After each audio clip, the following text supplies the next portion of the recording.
Hello warriors, I hope you all are doing great.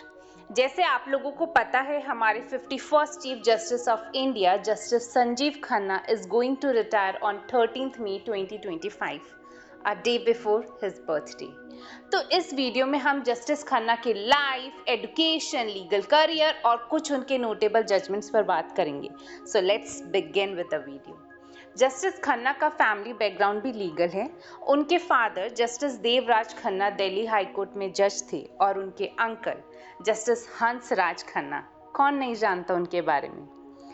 He served as the judge of Supreme Court. He propounded the basic structure doctrine. He was a minister of law and justice of India. He was a Padma Vibhushan awardee and many more.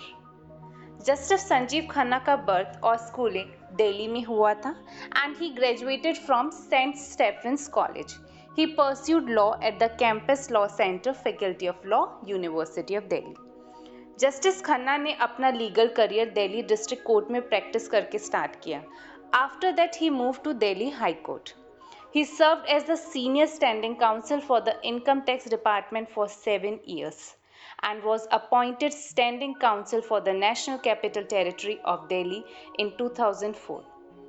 यहाँ से उनको promotion मिला और वो additional जज बने Delhi high court में 2005 में, और फिर 2006 में वो परमानेंट जज बने।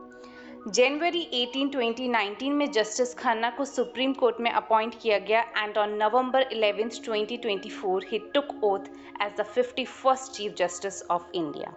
His notable judgements. Electoral bond case 2024।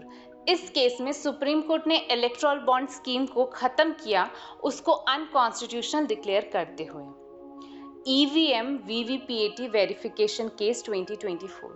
इस केस में सुप्रीम कोर्ट ने वो पिटीशन डिसमिस की जो कि डिमांड कर रही थी 100% verification of voter verify paper audit trail slip with electronic voting machines.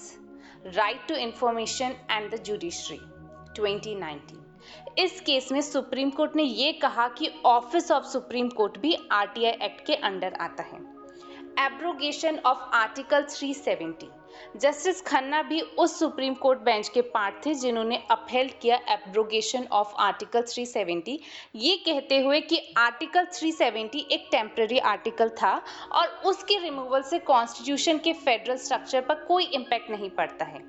I hope you all like this video. Thank you for watching and don't forget to subscribe this channel.